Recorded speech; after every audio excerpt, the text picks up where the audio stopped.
இன்றைக்கும் ஆண்டவர் நம்மோடு கூட பேசுவாராக. எடுத்துக்கொள்ளலாம் வேத பகுதி 1 ராஜாக்கள் 18ஆம் அதிகாரம். 1 ராஜாக்கள் 18ஆம் அதிகாரத்தை எடுத்து வைத்துக் கொள்ளலாம்.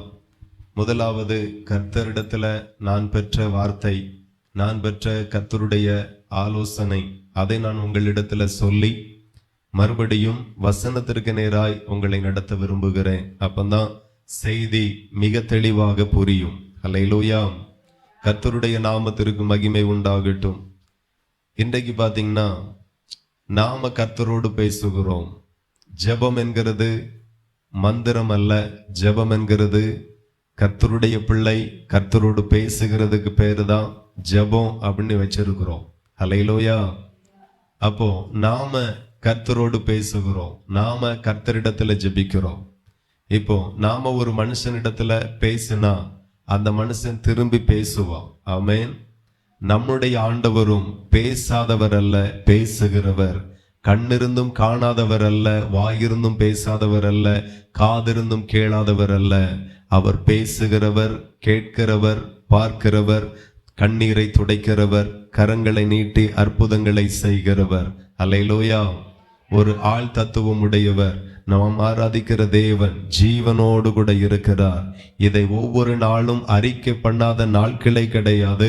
நாம் அவர் அவ்வளோ விசுவாசித்திருக்கிறோம். அப்போ நாம ஒரு மனுஷனோடு பேசினா அந்த மனுஷன் திரும்ப பேசுகிறான்.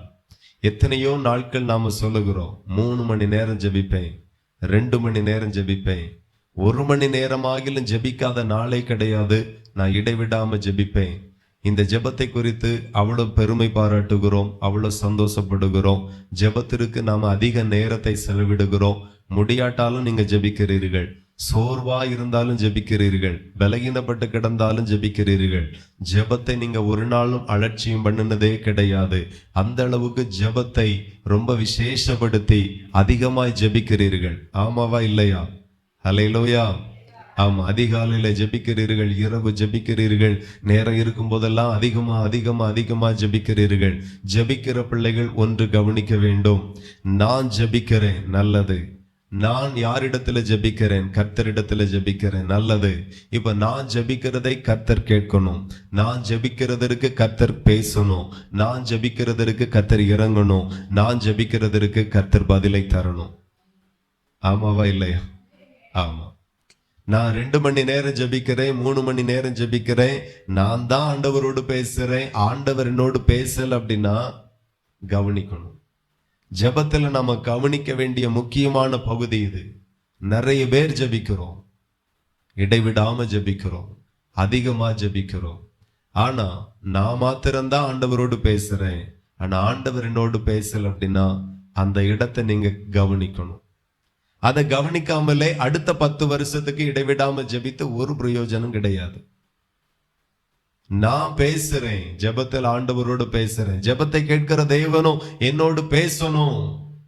பேசாட்டா ஏன் கவனிக்கணும், அந்த இடத்துல நிக்கணும். ஒரு குருடன் கூப்பிட்டான், கர்த்தர் கேட்டார். ஒரு குஷ்டரோகி கூப்பிட்டான், கர்த்தர் கேட்டார். கேட்டது மாத்திரமல்ல, அவன் கேட்ட அற்புதத்தை அவனுக்கு செய்தார். ஹல்லேலூயா.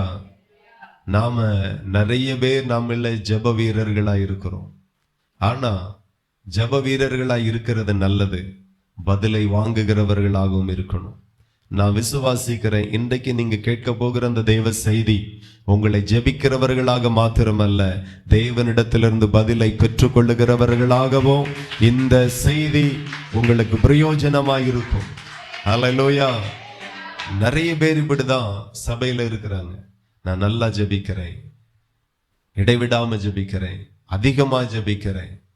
இதுல அவர்கள் சந்தோஷமாய் வாழுகிறார்கள். ஆனா இது உண்மை. நல்லா ஜெபிக்கணும், அதிகமா ஜெபிக்கணும், இடைவிடாம ஜெபிக்கணும், ஜெபத்துல உறுதியாய் தரித்து இருக்கணும். இதெல்லாம் நல்ல பழக்கம் தான். ஆனா ஜெபிக்கிறவர்கள் ஒரு இடத்துல ஏமாந்து போகிறதை ஆண்டவர் வெளிப்படுத்துகிறார். அது எந்த இடம் என்றால், நீங்க ஜெபத்துல கர்த்தரோடு பேசுகிறீர்கள், ஆனா ஜெபத்தை கேட்கிற தேவன் உங்களுக்கு பதிலை தராமல் இருக்கிற ஒரு பகுதி இருக்கு. அது ஏன் என்கிறதை நீங்க கவனிக்கணும். அல்லேலூயா. நான் சொல்லுகிறேன், அதை மாத்திரம் கவனிச்சிட்டீங்கன்னா இன்று முதல் நீங்கள் கர்த்தரோடு பேசுகிறவர்களாய் மாத்திரமல்ல, கர்த்தரும் உங்களோடு கூட பேசுகிறவராய் மாறுவார். மோசே கர்த்தரை நோக்கி கூப்பிடுவார், கர்த்தர் மோசையோடு பேசுவார். எலியா கர்த்தரோடு பேசுவார், எலியாவோடு கூட கர்த்தரும் பேசுவார். எலியா ஜெபத்துல நிறைய காரியங்களை கேட்பார், தேவனும் நிறைய காரியங்களை செய்வார். அப்ப நிறைய விஷயங்கள் பார்க்கிறோம். நாம ஜெபித்து கொண்டே இருக்கிறோம், இன்னும் நிறைய காரியங்களுக்கு நமக்கு பதிலே வரல, நிறைய காரியங்களுக்கு விடுதலையே இல்லை. அல்லேலூயா. நிறைய காரியங்களுக்கு விடுதலை இல்லாம இருக்கிறது. இன்றைக்கு கர்த்தர் நிச்சயம் அற்புதங்களை நமக்கு செய்ய போகிறார். நீங்க எடுத்து பார்த்தீங்கன்னா அதே 1 ராஜாக்கள் 18:24 ஆண்டவருடைய வசனம் சொல்லுகிறது, நீங்கள் உங்கள் தேவனுடைய நாமத்தை சொல்லி கூப்பிடுங்கள், நான் கர்த்தருடைய நாமத்தை சொல்லி கூப்பிடுவேன், அப்பொழுது அக்கினியினால் உத்தரவருளும் தெய்வமே தெய்வம் என்றான். அதற்கு ஜனங்கள் எல்லாரும் இது நல்ல வார்த்தை என்றார்கள். அல்லேலூயா. எதுதான் நல்ல வார்த்தை? தேவன் பதில் தருகிறது தான் நல்ல வார்த்தை. அப்போ பாகாலை ஆராதிக்கிறவர்கள் சொல்றாங்க, அப்ப நாங்க கூப்பிடுறோம், பாகால் எங்களுக்கு செவி கொடுப்பான், பாகால் எங்களுக்கு பதில் தருவான் அப்படின்ட்டு. எலியா சொல்லுகிறான், நீங்க நிறைய பேர் இருக்கிறீங்க, நீங்க கூப்பிடுங்க. காலை முதல் சாயங்காலம் வரைக்கும் கூப்பிட்டார்கள். பாகால் இடத்திலிருந்து ஒரு நலமோ பலமோ ஒன்றும் புறப்படவில்லை. நல்ல பதிலும் வரல, கெட்ட பதிலும் வரல. எலியா பலிபீடத்தை செப்பனிட்டு பலி செலுத்தி கர்த்தரை நோக்கி கூப்பிட்டார், பதில் வந்தது.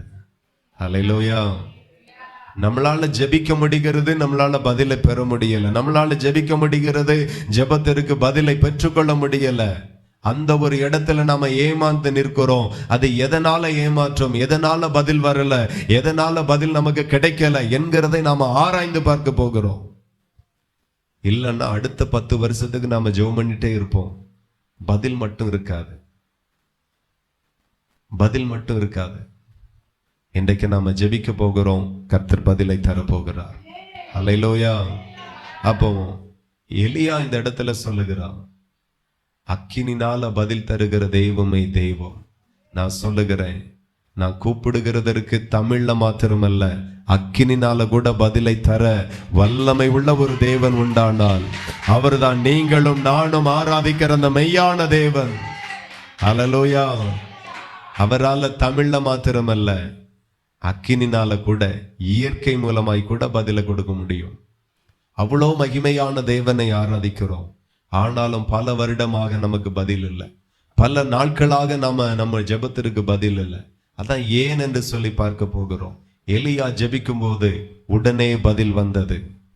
பாகால் தீர்க்கதரிசிகள் கூப்பிட்டார்கள், காலை முதல் கூப்பிட்டார்கள், மதியானத்துக்கு பிறகு இன்னும் அகோரமாய் கூப்பிட ஆரம்பித்தார்கள். ஒரு பதிலும் வரல. ஆனா எலியா கூப்பிட்ட 5 நிமிஷத்திலேயே, சில நொடிகளிலேயே வானத்தையும் பூமியும் உண்டாக்கின தேவனிடத்திலிருந்து மகிமையான பதில் வந்தது. அந்த பதில் வெறும் பாஷையின் வடிவில, வார்த்தையின் வடிவில வராமல் அக்கினியினால பதிலை தந்தார். நான் சொல்லுகிறேன், இன்று முதல் கர்த்தர் உங்களுடைய ஜெபத்திற்கு தீவிரமாய் பதிலை கொடுப்பார். எத்தனை பேர் நம்புறீங்க? என் தேவன் தீவிரமாய் பதிலை தருவார். இந்த செய்தியை நீங்க கூர்ந்து கவனிப்பீர்கள் ஆனால் இன்று முதல் உங்க ஜெபங்களுக்கெல்லாம் பதிலை ஆண்டவர் நிச்சயம் தருவார். தேவனுக்கு மகிமை உண்டாகட்டும். அப்படியே பாகாலின் தீர்க்கதரிசிகள் கடைசி வரைக்கும் ஜெபித்தார்கள், கூப்பிட்டார்கள் பாகாலை நோக்கி, ஒரு பதிலும் வரல. ஆனா எலியா கூப்பிடும் போது அவருக்கு பதில் வந்தது.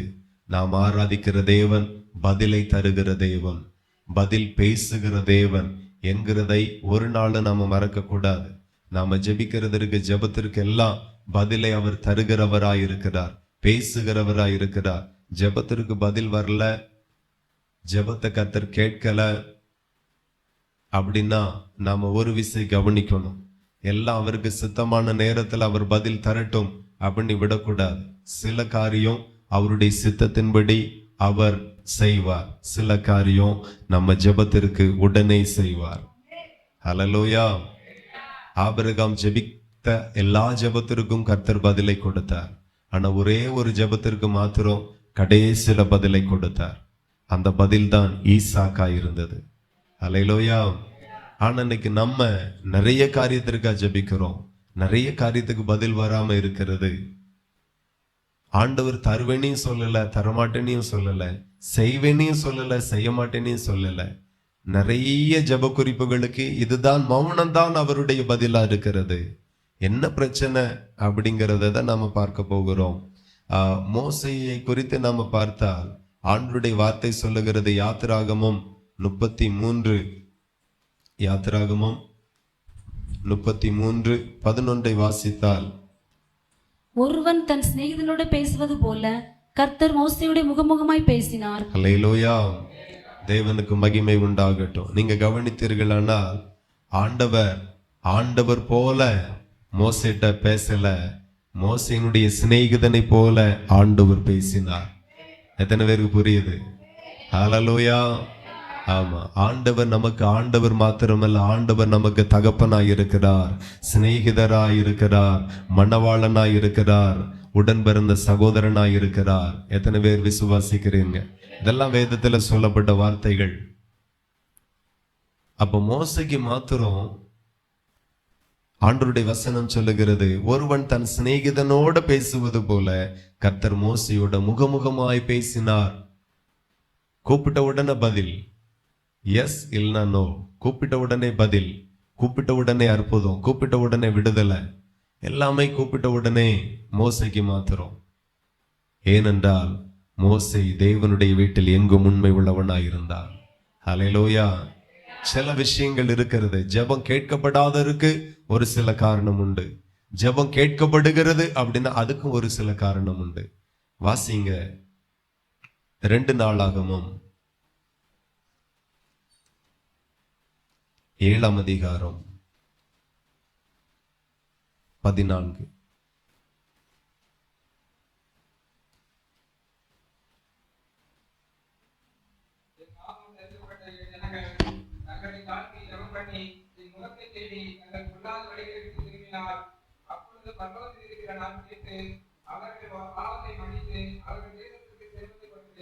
ஹல்லேலூயா. இதுல ஒரு 3 காரியம் ஆண்டவர் சொல்லி இருக்கிறார். யாருடைய ஜெபத்தை அவர் கேட்கிறார் அப்படின்னா, ஆண்டவர் என்னுடைய தேவைகள் எல்லாம் ஆண்டவரிடத்துல சொல்லுவேன், அவர் கேட்பார். அந்த நம்பிக்கையோடு விசுவாசத்தோடு நாம ஜெபிக்கிறோம், நல்லது. ஆனா அதற்கு முன்பதாக நாம் எப்படி மாறணும், அவரினுடைய ஜெபத்தை கேட்கணும்னா நான் எப்படி மாறணும், அது எனக்கு தெரிந்திருக்க வேண்டியது ரொம்ப அவசியம். ஹல்லேலூயா. அப்ப அதற்கு என்ன செய்யணும் அப்படின்னா, ஆண்டவருடைய வார்த்தை சொல்லுகிறது, என் நாமம் தரிக்கப்பட்ட என் ஜனங்கள் முதல்ல தங்களை தாழ்த்தணும். எத்தனை பேருக்கு புரியுது? ஹல்லேலூயா. முதல்ல தாழ்த்தணும். என் நாமம் தரிக்கப்பட்ட என் ஜனங்கள் தங்களை தாழ்த்தணும். ஆண்டவருடைய நாமம் உங்களுக்கு தரிப்பிக்கப்பட்டு இருக்கிறது, நீங்க ரட்சிக்கப்பட்டவர்கள், கிறிஸ்தவர்கள் அப்படின்னா உங்களை முதல்ல நீங்க தாழ்த்தணும். தாழ்மை உங்க வாழ்க்கையில இருக்கணும். ஏனென்றால் ஆண்டவருடைய வசனம் சொல்லுகிறது, தாழ்மை உள்ளவனுக்கு அவர் கிருபை அளிக்கிறார். அல்லேலூயா. பெருமை உள்ளவனுக்கு அவர் எதிர்த்து நிற்கிறார். ஒரு பெருமை உள்ளவன் எவ்வளவு ஜெபித்தாலும் அவன் ஜெபம் கேட்கப்படாது. கர்த்தர் பேசவும் மாட்டார், கர்த்தர் கேட்கவும் மாட்டார், கர்த்தர் அற்புதங்களை செய்யவும் மாட்டார். அதே நேரத்துல என் நாமம் தரிக்கப்பட்ட என் ஜனங்கள் தங்களை தாழ்த்தினால் அற்புதம் செய்வார், பதிலை தருவார். அப்போ வாழ்க்கையில நீங்க பாருங்க, எந்தெந்த இடத்துல எல்லாம் நான் தாழ்மையா இருக்கிறேன், எந்தெந்த இடத்துல எனக்கு தாழ்மையே இல்லை என்கிறதை நீங்க கொஞ்சம் கவனிப்பீர்களானால் இந்த நாள் உங்களுக்கு அற்புதத்தின் நாளா இருக்கும்.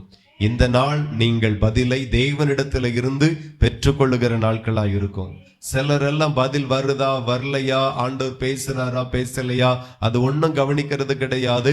ரெகுலர் பிரேயர், 2 மணி நேரம் 3 மணி நேரம் ரெகுலரா பிரேயர் பண்றோம். என்ன பிரயோஜனத்தை கொண்டு வந்துரும் அந்த ஜெபம்? உங்களுக்கும் ஆசீர்வாதம் இல்லை, உங்க குடும்பத்திற்கும் ஆசீர்வாதம் இல்லை. வண்டி ஓட்டுறேன், நல்லா ஸ்பீடா ஓட்டுறேன், ஆனா கவனிக்காம ஓட்டி என்ன பிரயோஜனம்? அல்லேலூயா. ஆமா, வண்டி ஓட்ட தெரியும், ஆனா கவனிச்சு ஓட்டணும்ல. பாம்பே சிட்டில, பெங்களூர் சிட்டில எல்லாம் கவனிக்காம ஓட்டுனா நீங்க வீடு போய் சேரதற்குள்ளாக குறைந்தது 2000 5000 ரூபாய் வரைக்கும் ஃபைன் ஆயிரும். எங்க ஹார்ன் அடிக்க கூடாதோ அங்க ஹார்ன் அடிக்க கூடாது. எந்த இடத்துல எவ்வளவு ஸ்பீடா போகணுமோ அவ்வளவு ஸ்பீடா தான் போகணும். எந்த இடத்துல வண்டி பார்க் பண்ணக்கூடாதோ அங்க பார்க் பண்ணக்கூடாது. எங்க வண்டி எந்த ரோட்ல ரைட்ல திரும்ப கூடாது அங்க திரும்ப கூடாது. எங்க யூட்டர்ன்ல திரும்ப கூடாது அங்க திரும்ப கூடாது. நிறைய இடத்துல இப்படி கவனிச்சு வண்டி ஓட்டணும். கவனிக்காம வண்டி ஓட்டினா வீடு போய் சேருவதற்குள்ளாக குறைஞ்சது ஒரு 2000 ரூபாயா ஃபைன் ஆயிரும். ஒவ்வொரு முறையும் மாசத்துல 10 நேரமாவது வண்டியில போவோம். 10 நேரத்துக்கும் ஒரு நேரம் 2000 ரூபாய் வச்சு ஃபைன் விழுந்துன்னா மாசம் எத்தனாயிரம் ரூபாய் ஃபைன் ஆச்சு? 20000 ரூபாய். வாங்குற சம்பளத்துல கூட 5000 ரூபாய் போட்டு ஃபைன் கட்டதான் கரெக்டா இருக்கும். அப்ப கவனிக்கணும். கவனிக்காம நாம ஜெபம்னா பிரயோஜனம் இல்லை. அந்த ஜெபம் குடும்பத்துல மாற்றத்தை கொண்டு வராது. அந்த ஜெபம் தேசத்துல மாற்றத்தை கொண்டு வராது. அந்த ஜெபம் ஊழியத்துல மாற்றத்தை கொண்டு வராது. நீங்க மாற்றத்தை பார்க்கணும் அப்படின்னு விரும்பினால் உங்களை முதல்ல தாழ்த்தணும். அதுக்கு பிறகு ஜெபிக்கணும். அதுக்கு பிறகு பாருங்க, கர்த்தர் பதிலை பேசுகிறவராய் மாத்திரம் அல்லாம பதிலை தருகிறவராய் கூடவே உங்களுக்கு அவர் வெளிப்படுவார். அல்லேலூயா. ஆகையினால ஜெபிக்கிறவர்கள் கவனிங்க.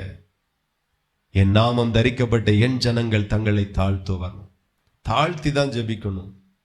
நிறைய பேர் இதை எப்படி நினைக்கிறாங்க அப்படின்னா, ஜெபத்துல தாழ்த்துறது, அப்போ சமுதாயத்துல தன்னை உயர்த்துறது.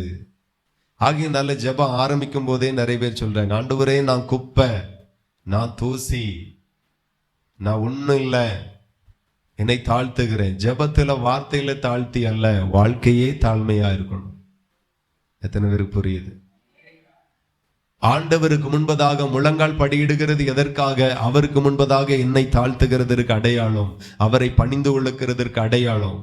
இதை தான் நம்ம ஜெபத்துல பண்ணுகிறோம். ஆண்டவரே நான் ஒரு குப்பை, நான் தூசி, நான் ஒன்றும் இல்லை. அங்கல்ல, சமுதாயத்துல, சபையில இன்னைக்கும் நிறைய பிரச்சனைகள் இருக்கிறது. ஒரே பாத்திரத்துல பானம் பண்ணுகிறோம். அல்லேலூயா. ஒரே ஆவியில நிரப்பப்படுகிறோம். ஒரே இரத்தத்தினால மீட்கப்படுகிறோம். ஒரே தேவனை ஆராதிக்கிறோம். ஆனா சபையில அவ்வளோ பிரச்சனையும் அவ்வளோ பிரிவினைகளும் அவ்வளோ போராட்டங்களும் இருக்கு. வேற ஒண்ணும் இல்லை. இந்த இடத்துல நான் இருக்கிறேன், அந்த இடத்துல தான் நான் இருப்பேன். வேற யாராகிலும் இருந்துட்டா அவ்வளவுதான். அல்லேலூயா. ஆமா. நம்ம சபையிலும் கொஞ்ச நாளைக்கு முன்னாடி ஒரு பிரச்சனை இருந்துச்சு. நான் பாஸ்டர் அம்மா கிட்ட தான் இருப்பேன். அதான் பாஸ்டர் அம்மாவை தூக்கி இன்னைக்கு லாஸ்ட்ல வச்சிருக்கு. அல்லேலூயா. ஆமா. அவங்க எப்படி இருக்கலாம்? இதை எங்க போய் சொல்ல? யார் இருந்தா என்ன? நாம பாஸ்டர் கிட்ட இருக்கோமா, பாஸ்டர் அம்மா கிட்ட இருக்கோமாங்கிறது முக்கியம் இல்ல, கர்த்தரோடு இருக்கிறோமாங்கிறது தான் ரொம்ப முக்கியம். கர்த்தரோடு இல்லாம நான் யாரோடு இருந்து என்னத்துக்கு? சபைக்குள்ளேயே இவ்வளவு பிரச்சனை இருக்கு. உங்களை தாழ்த்துகிறது இல்ல, வெறும் ஜெபத்திற்காக பேருக்காக மாத்திரம் தாழ்த்துகிறது. மாய்மாலமான தாழ்மையை நன்றாய் கர்த்தர் அறிந்திருக்கிறார். எல்லா மனுஷனுக்கு முன்பதாகவும் தாழ்மையாயிருங்க. எல்லா இடத்திலையும் தாழ்மையாயிருங்க. எல்லா சூழ்நிலைகளிலையும் தாழ்மையாயிருங்க. நிறைய சூழ்நிலைகளை கர்த்தர் எழுப்பி விடுவார். தாழ்மையாயிருங்க. தாழ்மைப்படும் போது உங்க இருதயத்துல ஒன்று இருக்கணும், நான் தாழ்மையாய் நடந்தா கர்த்தர் கிருபை அளிப்பார். அல்லேலூயா. தன்னை தாழ்த்துகிறவனை அவர் உயர்த்துவார். உங்களை உங்க படிப்பு உயர்த்துகிறதோ இல்லையோ, வருமானம் உயர்த்துகிறதோ இல்லையோ, சமுதாயம் உங்களை உயர்த்துகிறதோ இல்லையோ, சமுதாயத்தில் அவர் உங்களை உயர்த்தி வைப்பார். சோ தாழ்த்தி எல்லா இடத்திலையும் எல்லா சூழ்நிலைகளிலையும். சில ஆட்கள் சில இடத்துல தாழ்மையா இருப்பாங்க, சில இடத்துல இல்லை. சில ஆட்கள் சிலருக்கு மட்டும்தான் தாழ்மை, மற்றவர்களுக்கு மத்தியில தன்னை தாழ்த்துகிறதே கிடையாது. இது சபைகள்ல, ஸ்தாபனத்துல நான் பார்க்கிறேன். நிறைய இடங்கள்ல, நிறைய கூட்டங்களில நான் பார்க்கிறேன். தலைமை பாஸ்டருக்கு முன்பதாக, பதவிகளில் இருக்கிற பாஸ்டருக்கு முன்பதாக மற்றவர்கள் எல்லாம் என்ன பவியமா நடப்பாங்க. என்ன பவியம்னா அப்பா அவ்வளோ. ஆனா மற்ற பாஸ்டருக்கு மத்தியில வித்தியாசமா இருப்பாங்க. நான் சொல்லுகிறேன், கர்த்தருடைய கண்கள் பூமி எங்கும் உலாவிக் கொண்டிருக்கிறது. அவருக்கு நம்மளை கவனிக்கிறதையே வேலை, பார்த்துட்டே இருக்கிறார். அவங்க மத்தியில எப்படி இருக்காங்க, இவங்க மத்தியில எப்படி இருக்காங்க. அருமையான இயேசு கிறிஸ்து எல்லார் மத்தியிலும் ஒரே மாதிரி இருந்தார். இவன் அவன் எல்லாம் வேறுபாடு அல்ல, பாகுபாடு அல்ல, எல்லாருக்கும் ஒரே மாதிரியா இருந்தார். அவருடைய அன்புல மாற்றம் வரல, தாழ்மையில மாற்றம் வரல, கிரியைகளில மாற்றம் வரல, செயல்களிலே மாற்றம் வரல. அவர் இருக்கிறவராகவே இருந்தார். இன்னைக்கு சில மனிதர்கள் பச்சோந்தி போல அவ்வப்போது மாறுகிறார்கள். ஆகையினாலதான் நம்மளுடைய ஜெபங்களுக்கு அநேக முறை ஜெபிக்கிறோம், நாம எதிர்பார்க்கிற மாற்றங்கள், பதில்கள், அற்புதங்கள் நமக்கு வரல. வராததற்கு ஒரு காரணம், என் நாமம் தரிக்கப்பட்டிருக்கிறது, ஆனா தாழ்மை இல்லை. ஆனா ஆண்டவர் என்ன சொல்லுகிறார், என் நாமம் தரிக்கப்பட்ட என் ஜனங்கள் தங்களை தாழ்த்தணும். அப்போ தாழ்த்துங்க. பிள்ளைகள் மத்தியில, கணவன் மத்தியில, மனைவி மத்தியில, சொந்தங்கள் மத்தியில, சபையில, ஊழியக்காரன் மத்தியில, சமுதாயத்துல, வேலை செய்கிற இடத்துல, எஜமானுக்கு மத்தியில, கூட வேலை செய்கிறவர்கள், எல்லா இடங்களிலேயும் தாழ்மையின் பக்கம் நீங்க நில்லுங்க.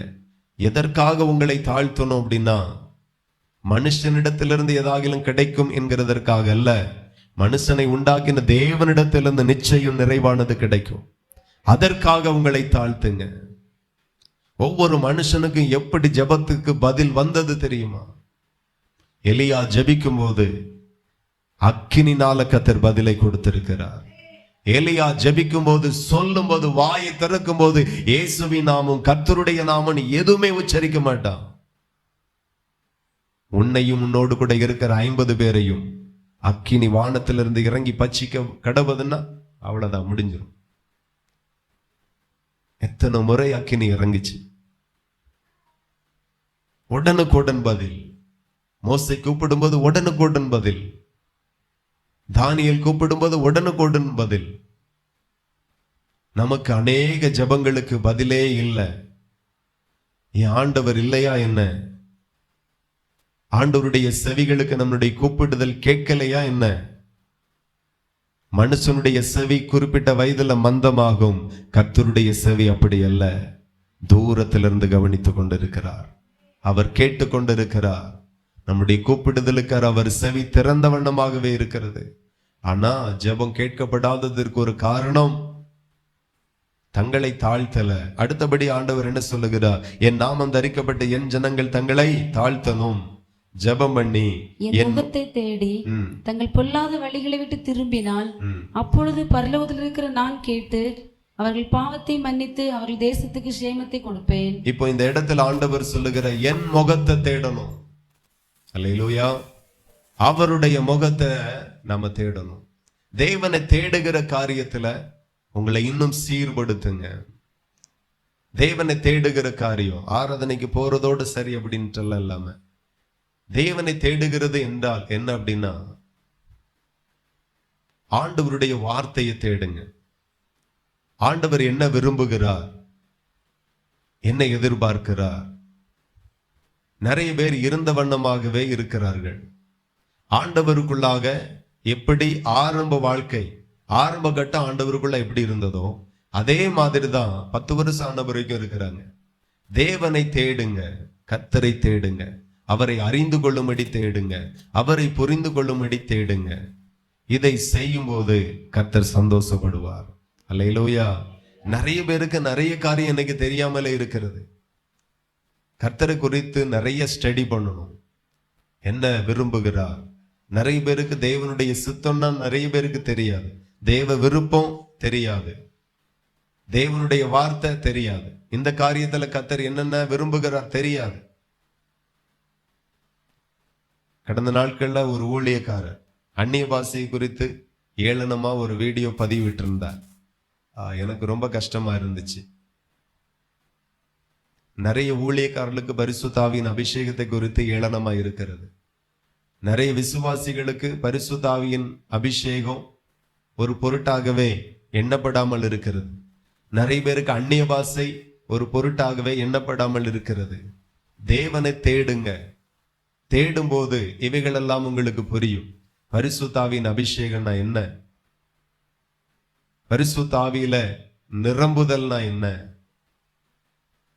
ஆவியில அனலாயிருங்கள் அப்படின்னு சொல்லியிருக்கு. ஆவியில அனல் அப்படின்னா என்ன? நிறைய பேருக்கு அனல்னா தெரியாது, அபிஷேகம் மட்டும்தான் தெரியும். ஆண்டவர் சொல்லுகிற அனலும் இல்லாமல் குளிரும் இல்லாமல் இருந்தா வாந்தி பண்ணி போடுவேன். அப்ப எச்சரிக்கையா இருக்கணும். நான் பரிசுத்த ஆவியின் அபிஷேகத்தை பெற்றேன், அந்த ஆவியில நான் அனலா இருக்கிறேனா? தேவனை தேடணும்ல, தேடணும். என்ன விரும்புகிறார் தேடணும்.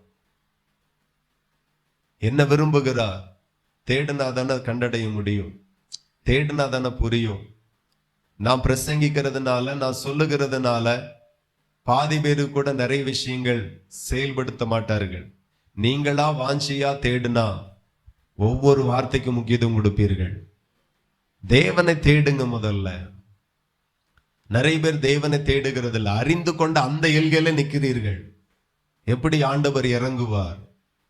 ஆனா தினந்தோறும் உங்களுக்கு பதில் வேண்டும். வாரந்தோறும் கர்த்தர் அற்புதம் செய்யணும்னு விரும்புறீங்க. ஆனா நீங்க மாத்திரம் ஆண்டவருக்கும் உங்களுக்கும் பல கிலோமீட்டர் இடைவேளை இருக்கிறது. எத்தனை பேர் அந்த எல்கையில நிக்கிறீங்க?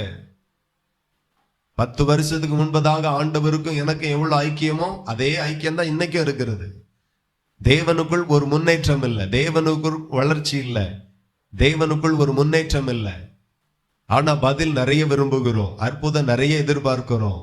நீங்க விரும்புறதுக்கு மேலாக கர்த்தர் உங்களுக்கு செய்ய விரும்புகிறார். ஆனா நாம எத்தனையோ எல்கைக்கு தூரமா இருக்கிறோம். நமக்கும் ஆண்டவருக்கும் பயங்கர இடைவெளி. ஆண்டவருடைய வார்த்தை சொல்லுகிறது, அந்நிய பாஷையில் பேசுகிறவன் தனக்கே பக்தி விருத்தி உண்டாக பேசுகிறான். அப்ப பக்தி விருத்தி நமக்கு உண்டாகணும் அப்படின்னா என்ன பண்ணணும்? அந்நிய பாஷை பேசணும். நிறைய அந்நிய பாஷை பேசணும். நிறைய பேர் பேசுறது கிடையாது. அந்நிய பாஷையை விரும்புங்க, புதிய பாஷைகளை தாருங்கன்னு கேளுங்க. வியாக்கியானம் பண்ணக்கூடிய வரங்களை கேளுங்க. தேவன் இதெல்லாம் யாருக்காக வைத்திருக்கிறார்? அபிஷேகம், பரிசுத்த ஆவியின் அபிஷேகம், அந்நிய பாஷை, வரங்கள், கிருபைகள் யாருக்காக வைத்திருக்கிறார் அப்படின்னா அவரை விசுவாசிக்கிறவர்களுக்காக கர்த்தர் வைத்திருக்கிறார். சோ தேவனை தேடணும். என் முகத்தை தேடு என்று ஆண்டவர் சொல்லுகிறார். தேவனை தேடுகிறதுல நாம ரொம்ப பின்தங்கி இருக்கிறோம். தேவ காரியங்களை குறித்ததான அறிவு நமக்கு நிறைய விஷயத்துல இல்லை. உலகத்தை அறிகிற அறிவு கூட நமக்கு நிறைய இருக்கிறது.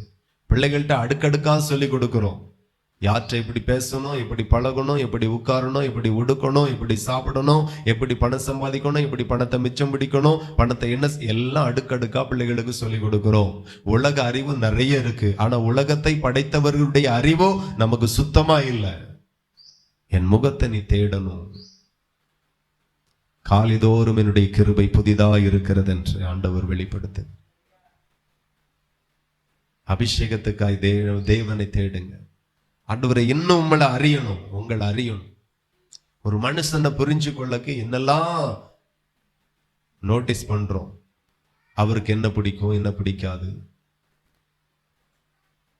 ஒரு முறை ஒரு டிவி நிகழ்ச்சியில 2 பெரிய நடிகர்களை கொண்டு உட்கார வச்சு, 2 பேரும் அவ்வளோ க்ளோஸ் ஃப்ரெண்டு. அப்ப அவருக்கு என்ன பிடிக்கணுங்கிறத நோட்ல இவர் எழுதணும், இவருக்கு என்ன பிடிக்கும் என்கிறத அவர் என்ன ஒரு நோட்ல அவருக்கு தெரியாமலே எழுதுவார். கடைசியில் அவருக்கு என்னென்ன பிடிக்கும், அவரவருக்கு என்ன பிடிக்குமோ அதை ஒரு நோட்ல அவரவர் எழுதணும். கடைசியில 2ஐயும் வாங்கி பார்த்தா அவருக்கு என்ன பிடிக்கும் என்கிறத இவர் தெளிவா எழுதியிருக்கிறார். அல்லேலூயா. இவருக்கு என்ன பிடிக்கும் அவரும், அவருக்கு என்ன பிடிக்கும் இவரும் தெளிவா எழுதியிருக்கிறார். ஒருத்தருக்கு ஒருத்தர் அவ்வளோ புரிந்து வைத்திருக்கிறார்கள். நமக்கு ஆண்டவரை புரிய தெரியல, அறிந்து கொள்ளுகிற அறிவு நம்மளிடத்தில் இல்லை. தேவனை தேடுகிறவன் உணர்வுள்ளவன் உண்டோ என்று பரலோகத்திலிருந்து கர்த்தர் பார்க்கிறார். உணர்வா தேடுறாங்களா? ஒவ்வொரு நாளும் விரும்புங்க. ஞானஸ்நானம் என்ன சொல்லுகிறது, அபிஷேகம் என்ன சொல்லுகிறது, அந்நிய பாஷைன்னா என்ன, வரங்கள் யாருக்கு, எல்லாம் ஆண்டவரை தேடுங்க, அவருடைய முகத்தை தேடுங்க, என்ன அறிந்து கொள்ளணும்னு ஆசைப்படுங்க. என்னைக்குமே இவ்வளவுதான் ஆவிக்குரிய லிமிட். ஆண்டவரை அறியக்கூடிய லிமிட் என்று சொல்லியே வாழ்க்கையில இருக்கவே கூடாது. இன்னும் உண்மை அறியணும். ஹல்லேலூயா. வயசான பெர்க்மன்ஸ் தாத்தா பாடுறார், இன்னும் உண்மை அறியணும். நமக்கு அந்த ஆசை இல்லை, அவருக்கு இருக்கு. அதை பாட்டாகவே பாடுறாரு. தேவனை தேடுகிறதுல நிறைய பின்தங்கி இருக்கிறோம். வேத அறிவு இல்லை, வேத ஞானம் இல்லை. வேதத்தை நல்லா வாசிங்க, தேவனை அறிந்து கொள்ளும்படி வாசிங்க. இப்பெல்லாம் யாரும் சொல்ல முடியாது, தெரியுமா, எனக்கு படிக்க தெரியாது அதனால வேதம் தெரியாதுன்னு யாரும் சொல்ல முடியாது. எல்லா செல்போன்லயுமே ஆடியோ பைபிள் வந்துட்டு, போட்டு விட்டா அது பாட்டுக்கு வாசிட்டு போயிடும். நீங்க காது கொடுத்து கேட்டா மட்டும் போதும். அவருடைய முகத்தை நீங்க தேடுங்க, அதிகமா தேடுங்க. நான் கடந்த நாட்கள்ல தியானிச்சு கொண்டிருந்தேன். மோசே தேவனிடத்துல மலையில ஏறி போனான். 40 நாள் தேவனுடைய சமூகத்துல உட்கார்ந்தான். அல்லேலூயா. ஒரு ஆசரிப்பு கூடாரத்தினுடைய அமைப்பை, மாடல ஆண்டவரிடத்துல வாங்கக்கு, 10 கட்டளையை வாங்கக்கு 40 நாள் தேவனுடைய சமூகத்தில் அமர்ந்திருந்தான். அவன் கட்டளையை பெற்று அப்படியே கீழே வரான். ஒரு சின்ன காரியத்தினுடைய ஒரு வெளிச்சத்தை பிறகு 40 நாள் காத்திருக்கிறான். எத்தனை பேருக்கு புரியுது? ஒரு ஆசரிப்பு கூடாரத்தினுடைய வேலைகள், வேலைப்பாடுகள், அளவு, அங்க இருக்க வேண்டிய பொருட்கள், அதை குறித்து ஆண்டவர் பேசுகிறார். 10 கட்டளை கொடுக்கிறார். இவ்வளவு பிறகு 40 நாளா நான் அமர்ந்திருக்கிறார். தேவனும் அமர வைக்கிறார். நாம இன்னும் அவரை அறிந்து கொள்ளும்படி அவருடைய சமூகத்தில் அமர்ந்திருப்போம். இன்னைக்கு நிறைய பேருக்கு ஜெபத்தை அவர் கேட்டா போதும். அப்ப அவருடையதை யார் கேட்பா? எத்தனை பேருக்கு புரியுது? யான் ஜெபத்தை அவர் கேட்கணும். அப்ப அவருடைய சித்தத்தை யார் கேட்பா? அந்த பகுதி பிளெயினாகவே இருக்கிறது. ஆகையினாலதான் ஆண்டவர் சொல்லுகிறார், என் ஜனங்கள் தங்களை தாழ்த்தணும், என் முகத்தை தேடணும். தாழ்த்தாவிட்டாலும் ஜெபத்துக்கு பதில் வராது. அவருடைய முகத்தை தேடாவிட்டாலும் அங்கிருந்து பதில் வராது. எத்தனை பேருக்கு புரியுது? ஆமா, ஏதோ கொஞ்சம் தெரியுங்க, அப்படியே கைத்தட்ட தெரியும், பாட தெரியும். ஆமா, நீங்க பாடுனா நானும் சேர்ந்து பாடிடுவேன். ஞான ஸ்நானம் தெரியும், கொஞ்சம் அபிஷேகம் தெரியும், கொஞ்சம் அந்நிய பாஷை தெரியும். இதை வச்சுட்டே ஓட்டிடலாம் நீங்க நினைக்கிறீங்க. அப்படி ரொம்ப நாள் ஓட்ட முடியாது. அதுக்கு பிறகு பதில் வர்றது ஸ்டாப் ஆயிரும். உங்களுக்கு ஞாபகம் இருக்கா? நீங்க ரட்சிக்கப்படக்கு முன்பதாக புதுசா ஆண்டவருடைய சமூகத்துல வரும்போது கொஞ்ச நேரம் ஜெபிக்க முறையா ஜெபிக்க தெரியாது, ஆனாலும் ஜெபித்திருப்பீங்க. அற்புதம் பயங்கரமா நடந்திருக்கும். ஆமாவா இல்லையா? உண்மை. அதுக்கு பிறகு அற்புதம் நடக்காது. காரணம், நீ இன்னும் முன்னேறி வா. அல்லேலூயா. நீ இன்னும் முன்னேறி வா. 1ஆம் கிளாஸ்ல ஆப்பிள் அப்படின்னு எழுதினாலே 5 மார்க் போட்டுருவாங்க. அதே இது காலேஜ் எக்ஸாம்ல ஆப்பிள்னு எழுதுனா 1 மார்க் கூட கிடைக்கும். நீங்க இன்னும் முன்னேறணும். என் முகத்தை நீ தேடணும், என் முகத்தை நீ தேடணும். உன்னை நீ தாழ்த்தணும், என் முகத்தை நீ தேடணும். அவர் அவ்வளோ தேடுகிறதை அவர் விரும்புகிறார். ஹல்லேலூயா. நீங்க ரொம்ப அவரை தேடணும். வேதத்தெல்லாம் நீங்க ஆசையா வாசிக்கணும். அவர் என்னை குறித்து என்ன சொல்லி இருக்கிறார், மனு உலகத்தை குறித்து என்ன சொல்லி இருக்கிறார், புதிய ஏற்பாடுல என்ன சொல்லி இருக்கிறார், பழைய ஏற்பாடுல என்ன சொல்லி இருக்கிறார், ஆசையாய் தேடுங்க.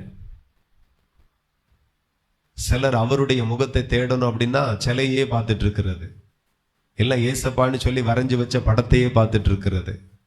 அந்த படத்தையோ அந்த சிலையோ இன்னும் 10 வருஷத்துக்கு பார்த்தாலும் உங்களுக்கு ஒண்ணுமே புரிய போறதில்ல. அவர் எழுதி கொடுத்த வசனத்தை நோக்கி நீங்க பார்ப்பீர்களானால் அவர் எதிர்பார்க்கிறது உங்க வாழ்க்கையில நடக்கும். நீங்க எதிர்பார்க்கிறது உங்க வாழ்க்கையில நடக்கும். என் முகத்தை நீ தேடணும். ஆதி நாட்கள்ல ஜனங்கள் தூரத்தில் இருப்பாங்க. வருஷத்துக்கு ஒரு முறை ஆகிலும் பண்டிகைக்கு ஆகிலும் எருசலேமில் போய் பலி செலுத்தி தேவனை தேடணும்னு ஆசையா வருவாங்க. தினந்தோறும் வேதத்தை வாசிங்க. ஆண்டவருடைய முகத்தை தேடக்கு அடையாளம் அது. அதுக்கு பிறகு ஆண்டவருடைய வசனம் சொல்லுகிறது, என் முகத்தை தேடி தங்கள் பொல்லாத வழிகளை விட்டு திரும்பினால் அப்பொழுது பரலோகத்தில் இருக்கிற நான் கேட்டு அவர்கள் பாவத்தை மன்னித்து அவர்கள் தேசத்திற்கு சேமத்தை கொடுப்பேன். ஹல்லேலூயா. அப்ப மூணாவது செய்ய வேண்டிய விஷயம், தங்கள் பொல்லாத வழிகளை விட்டு அவர்கள் முதல்ல மூணாவது திரும்பணும். ஆமென். அப்படி திரும்பினால் அவர்களுக்கு மட்டுமல்ல, அவர்கள் குடும்பத்துக்கு மட்டுமல்ல, அவர்கள் தேசத்திற்கே நான் சேமத்தை கட்டளையிடுவேன். கரங்களை தட்டி அப்பாவை மகிமைப்படுத்துங்க. ஆண்டவர் உங்களுக்கு மட்டுமல்ல, உங்க குடும்பத்திற்கு மட்டுமல்ல, உங்க தேசத்திற்கே சேமத்தை கொடுக்க அவர் சித்தமாயிருக்கிறார். நம்ம ஜெபம் தேசத்தின் ஆசீர்வாதத்தை கொண்டு வரும். நம்ம ஜெபம் சாதாரணதல்ல, அதிக வலிமை உடையதா இருக்கிறது. அப்ப அதுக்கு செய்ய வேண்டியது இதுதான், உங்களை தாழ்த்தணும், அப்பாவினுடைய முகத்தை தேடணும், பொல்லாத வழிகளை விட்டு விலகணும். ஒரு ரகசியமான காரியங்கள் கூட நமக்கு வேண்டாம். கர்த்தருடைய கண்கள் நம்மை காண்கிறது. ஹல்லேலூயா. அடுத்தபடியாய் பார்த்தால் நீதிமொழி 15:8. நீதிமொழி 15:8.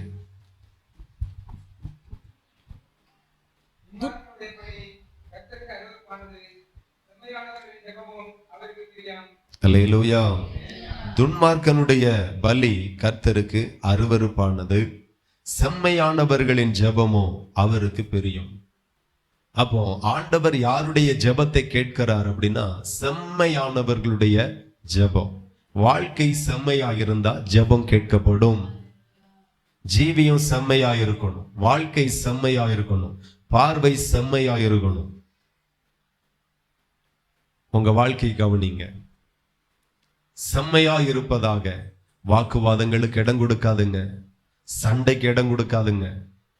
வாக்குவாதங்கள் வரக்கூடிய சூழ்நிலை வந்தாலும் நீங்க அமைதியாயிருங்க. சிலுவையின் பாடுல இயேசு கிறிஸ்து அமைதியாயிருந்தார், வாய் தரவாத ஆட்டுக்குட்டியாக இருந்தார். அவர் மறுபடியும் சொல்லுகிறார், ஒரு கணத்தில் அறைந்தால் மறு கணத்தையும் கொடுங்கள்.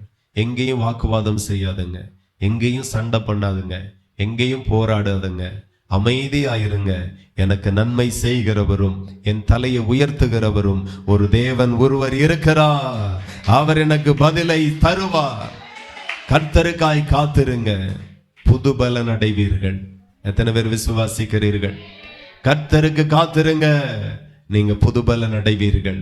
கழுகுகளை போல செட்டைகளை அடித்து உயர எழும்புகிற காலங்கள் சீக்கிரமாய் வரும்.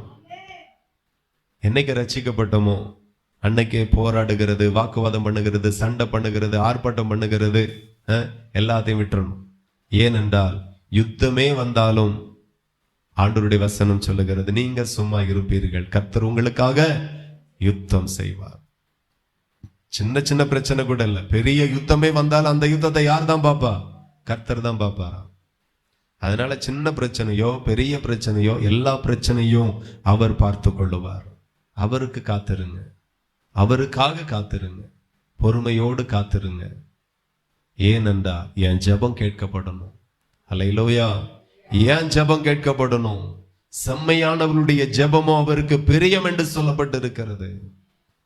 வாழ்க்கை எல்லாம் செம்மையா இருக்கணும். வார்த்தை யார்கிட்ட பேசினாலும் கண்ணியமா பேசுங்க, கண்ணியமா பேசுங்க. எரிச்சலை ஒரு பக்கம் வச்சு கோபத்தை ஒரு பக்கம் வச்சுட்டு பேசக்கூடாது. ஆமென். சில நேரங்கள் நம்ம வாழ்க்கையில் நடக்கிற எல்லா காரியமும் விரும்பப்படத்தக்கதாகவே இருக்கா. ஆனாலும் பொறுமையாயிருங்க, அமைதியாயிருங்க. சில இடத்துல நமக்கான நீதி மறுக்கப்படும், ஆனாலும் தேவன் எனக்கு நீதி செய்வார், கர்த்தர் உங்களுக்கு நீதி செய்வார். அந்த நீதிக்காக நீங்க ஃபைட் பண்ணாதுங்க, கர்த்தருக்காக காத்திருங்க. ஹல்லேலூயா. இருதயத்துல ஒன்ன வச்சு வஞ்சகமா பேசுறது, நிறைய பேர் தாங்க முடியாம எனக்கு துரோகம் பண்றேன் விளங்கவே மாட்டான் அப்படின்னு சொல்றது. எவ்வளவு ஆத்திரம் வந்தாலும் சகித்து கொள்ளுங்க, பொறுத்து கொள்ளுங்க.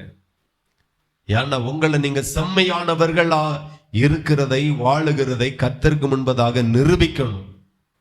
அல்லேலூயா. ஆமா, சிலுவையின் பாடு வரையிலும் கர்த்தர் பிதாவாகிய தேவன் பொறுமையாக அமைதியாயிருந்தார். குமாரன் இந்த பூமிக்கு வந்து அற்புதங்களை செய்த உடனே, பிரசங்கம் பண்ண உடனே, ஊழியம் செய்த உடனே, பிசாசை ஜெயித்த உடனே, எல்லா நாமத்திற்கும் மேலான நாமம் உடையவர் என்று இயேசு கிறிஸ்துவை பிதாவானவர் உயர்த்தல. எப்ப உயர்த்தினார்? கடைசியில உயர்த்தினார். எல்லா பாடுகளும் சகித்து முடித்து எல்லாம் செய்த பிறகுதான் எல்லா நாமத்திற்கும் மேலான நாமம் இயேசு கிறிஸ்துவின் நாமம் என்று தன்னுடைய நாமத்திற்கு மேலாக உயர்த்தினார் பிதா. அல்லேலூயா.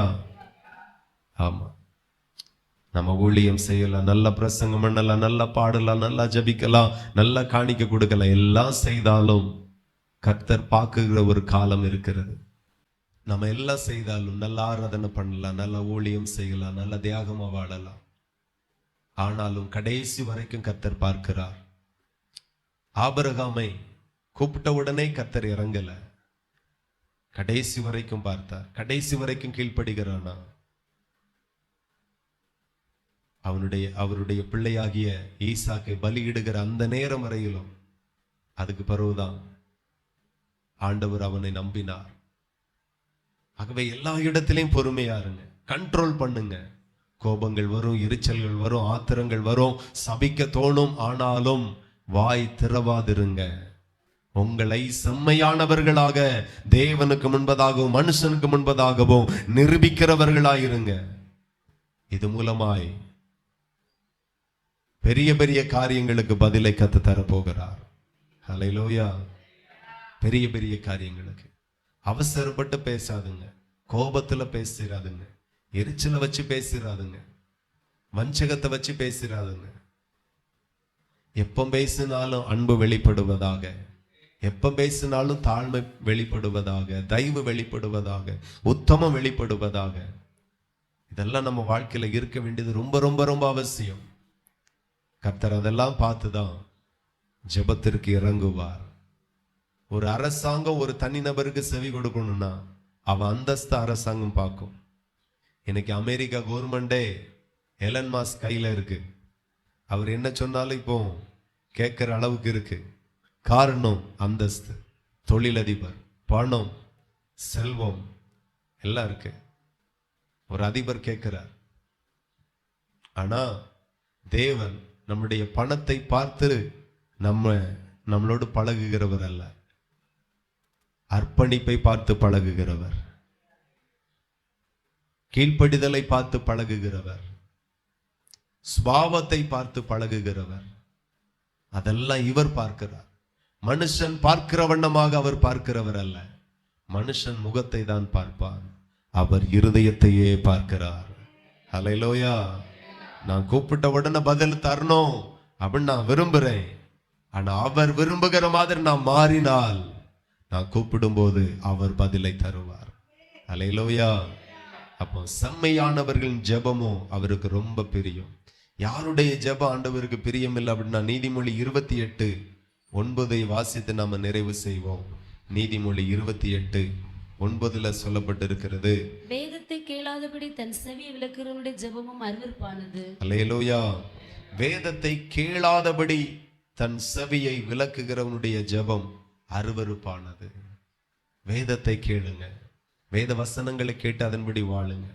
அதுக்கு பிறகு ஜெபம் பண்ணுங்க. உங்க ஜெபம் நீங்க பண்ணும்போதே கர்த்தர் பதிலை கட்டளையிடுவார். ஹல்லேலூயா. எலியா ஜெபிக்கிறார், கையளவு மேகத்தை எழும்ப பண்ணினார். ஜெபிக்கிறார், வேலைக்காரனை போய் சமுத்திர முகமாய் பாரு, மழைக்காக நான் ஜெபிக்கிறேன், சமுத்திர முகமாய் பாரு, ஏதாகிலும் மேகம் தெரிகிறதா, வானம் கருக்கிறதா, சமுத்திர முகமாய் பாரு. பதில் ஒண்ணுமில்லைன்னு வந்தது. மறுபடியும் ஜெபிக்கிறார். அவருக்கு ஒரு நம்பிக்கை இருக்கிறது, நான் கர்த்தருக்கு முன்பதாக நிற்கிறவன். ஹல்லேலூயா. அவர் என் ஜெபத்தை கேட்பார். உங்க ஜெபத்தை கேட்டு வானத்தில் மாற்றங்கள் உண்டாகும். உங்க ஜெபத்தை கேட்டு பூமியில் மாற்றங்கள் உண்டாகும். உங்க ஜெபத்தை கேட்டு உங்க சூழ்நிலைகளிலே மாற்றங்கள் உண்டாகும். ஆண்டவர் அந்த மாற்றத்தை தர உண்மை உள்ளவராய் இருப்பார். எத்தனை பேர் விசுவாசிக்கிறீர்கள்? ஹல்லேலூயா. நிச்சயம் உங்களுடைய ஜெபத்திற்கு பதில் வரலையா? இத்தனை காரணங்கள் இருக்கிறது. இதெல்லாம் சரிப்படுத்துங்க. அதுக்கு பிறகு ஜெபம் பண்ணி பாருங்க. உங்க ஜெபத்திற்கு பதிலை பரலோகம் நிச்சயம் தரும். எல்லாரும் முழங்கள் படியிட்டு ஜெபித்து நாம இந்த உபவாச ஜெபத்தை நாம நிறைவு செய்வோம். கர்த்தர் நல்லவர், ஜெபங்களை கேட்கிறவர், நம்மோடு பேசுகிறவர். ஹல்லேலூயா. அன்புள்ள தகப்பனே, எங்கள் பரலோக பிதாவே, அப்பா உம்மை துதிக்கிறோம். எங்களோடு பேசின அந்த நல் வார்த்தைகளுக்காக ஆண்டவரே உமக்கு நன்றி சொல்லுகிறோம், நன்றி சொல்லுகிறோம், நன்றி சொல்லுகிறோம். ஆமென். மோசையினுடைய ஜெபம் ஏன் கேட்கப்பட்டது? மோசைக்கு தேவனிடத்திலிருந்து ஏன் பதில் வந்தது? ஆமென். எலியாவினுடைய ஜெபம் ஏன் கேட்கப்பட்டது? ஏன் தேவனிடத்திலிருந்து பதில் வந்தது என்கிறதை நாங்கள் இந்த செய்தியின் வாயிலாக புரிந்து கொண்டோம் ஐயா. ஆண்டவரே ஸ்தோத்திரம். இன்றைக்கு கேட்கப்பட்ட ஒவ்வொரு வார்த்தைக்கும் எங்களை அர்ப்பணிக்கிறோம். சொல்லுங்க, எல்லாரும் ஒப்பு கொடுங்க. எல்லா தேவ மக்களும் ஒப்பு கொடுங்க. க்ளோரி. ஹல்லேலூயா, ஹல்லேலூயா. கர்த்தர் நல்லவர், நல்லவர், நல்லவர். எங்களை ஒப்பு கொடுக்கிறோம் டாடி. எங்களை அர்ப்பணிக்கிறோம். என் நாமம் தரிக்கப்பட்ட என் ஜனங்கள் தங்களை தாழ்த்தி என்று சொல்லப்பட்டிருக்கிறது. நாங்கள் அநேக இடங்களில் எங்களை தாழ்த்துகிறது இல்லை, எங்களை அர்ப்பணிக்கிறது இல்லை. ஆண்டவரே, இன்னும் பெருமைகள் இருக்கிறது, சில தலக்கணங்கள் இருக்கிறது, சில மேட்டிமைகள் இருக்கிறது. இந்த மேட்டிமையும் இந்த பெருமையும் தான் தேவனிடத்திலிருந்து வர வேண்டிய பதிலை நாங்கள் பெற முடியாமல் போனதற்கு காரணம் என்று கர்த்தர் பேசினீங்க. இப்பொழுது என்னை தாழ்த்துகிறேன். சொல்லுங்களேம்மா, இப்பொழுது என்னை தாழ்த்துகிறேன். சொல்லி பாருங்க, இப்பொழுது நான் என்னை தாழ்த்துகிறேன் என்று சொல்லுங்க. ஆண்டவர் சொல்லுகிறார், என் முகத்தை தேடி என்று சொல்லி. ஆமென். நீங்க கர்த்தரை இன்னும் தேடுங்க, தேவனை இன்னும் தேடுங்க, அவரை இன்னும் நல்லா அறிந்து கொள்ளுங்க, அவரை இன்னும் நல்லா புரிந்து கொள்ளுங்க. ஆமென். 10 வருடத்துக்கு முன்பதாக கர்த்தரை எவ்வளவு புரிந்து கொண்டீங்களோ அதே நிலையில் இருக்கிறீங்க. இன்னும் அவரை நல்லா புரிந்து கொள்ளுங்க, அவரை தேடுங்க, அவருடைய முகத்தை தேடுங்க, அவருடைய வார்த்தைகளை தேடுங்க, சத்தியத்தை தேடுங்க, உபதேசத்தை தேடுங்க. ஆண்டவரை உம்மை தேடும்படி என்னை அர்ப்பணிக்கிறேன் என்று சொல்லுங்க. அல்லேலூயா, ஹல்லேலூயா. ஆமென். தங்கள் பொல்லாத வழிகளை விட்டு திரும்பினார். ஆமென். அவருடைய தேசத்திற்கே நான் சேமத்தை கட்டளையிடுவேன். இன்றைக்கு தேவனுக்கு பிரியமில்லாத எல்லா பொல்லாத வழிகளை விட்டு நான் விலகுகிறேன் ஆண்டவரே என்று ஒப்பு கொடுங்க. ஹல்லேலூயா, ஹல்லேலூயா, ஹல்லேலூயா. செம்மையானவருடைய ஜெபம் அவருக்கு மிகவும் பிரியமாய் இருக்கிறது. நான் செம்மையா வாழுவேன், ஆண்டவருக்கு பிரியமாய் வாழுவேன். ஆமென். ஒப்பு கொடுங்க. என் ஜெபம் கேட்கப்படணும், என் ஜெபத்திற்கு பதில் வரணும், என் ஜெபத்தில் அற்புதம் நடக்கணும், என் ஜெபத்தில் சூழ்நிலைகள் மாறணும், என் பிள்ளைகளுக்கு எதிர்காலம் அமையணும், என் குடும்பம் ஆசீர்வதிக்கப்படணும். என் ஜெபம் கேட்கப்படாத ஜெபமா இருக்கக்கூடாது. என் ஜெபம் கூரைக்கு மேல போகாத ஜெபமா இருக்கக்கூடாது. என் ஜெபத்திற்கு பரலோகத்திலிருந்து பதில் வரணும். என் ஜெபத்திற்கு உன்னத தேவனிடத்திலிருந்து பதில் வரணும். உதவி செய்யுங்க, உதவி செய்யுங்க, உதவி செய்யுங்க, உதவி செய்யுங்க. ஹல்லேலூயா, ஹல்லேலூயா. என் பாவத்தை மன்னிங்கப்பா, என் குற்றங்களை மன்னிங்கப்பா, எனக்கு நல்ல உணர்வை தாருங்கப்பா. ஜெபிக்கிறவர்கள் எப்படியெல்லாம் இருக்கணும்னு நீங்க பேசுனீங்க. ஆண்டவரே, என்னை தாழ்த்துகிறேன். மனுஷனுக்கு முன்பதாக மாத்திரமல்ல, தேவனுக்கு முன்பதாக மாத்திரமல்ல, எல்லா இடங்களிலேயும் என்னை தாழ்த்துகிறேன், என்னை தாழ்த்துகிறேன். எந்த மனுஷனுக்கு முன்பதாகவும் என்னை உயர்த்த மாட்டேன், என்னை உயர்த்த மாட்டேன். சொல்லுங்க, ஒப்பு கொடுங்க, அர்ப்பணிங்க. இன்றைக்கு இதுவரையிலும் உங்கள் ஜெபங்களுக்கு பதில் வராத எந்த பகுதியெல்லாம் இருக்கிறதோ இன்னைக்கு ஒப்பு கொடுத்து பாருங்க. பதிலை ஆமென் தேவன் தருவா, பதிலை தருவா, பதிலை தருவா. அற்புதங்கள் நடக்கும், விடுதலைகள் உண்டாகும், கட்டுகள் உடையும் இயேசுவின் நாமத்தினால. ஆண்டவருக்கு மகிமை உண்டாகட்டும். அன்புள்ள தகப்பனே, பரலோக பிதாவே, இம்மட்டும் எங்களோடு பேசி நீங்க இடைப்பட்டீங்க, எங்களை தொட்டீங்க, விடுவித்தீங்க. மனதார தெய்வத்திற்கு நன்றி சொல்லுகிறோம். வந்திருக்கிற எல்லாரையும் ஆசீர்வதிங்கப்பா, எல்லாரையும் ஆசீர்வதிங்க.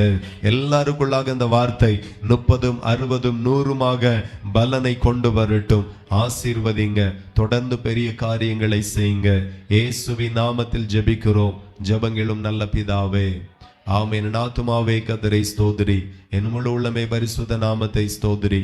என் ஆத்துமாவே கர்த்தரை ஸ்தோத்திரி, கர்த்தர் செய்த சகல உபகாரங்களை மறவாதே. ஆமென், ஆமென். ஹல்லேலூயா, ஹல்லேலூயா. கர்த்தர் தாமே உங்களை ஆசீர்வதிப்பார். Praise the Lord. ஸ்தோத்திரம், ஸ்தோத்திரம், ஸ்தோத்திரம், ஸ்தோத்திரம்.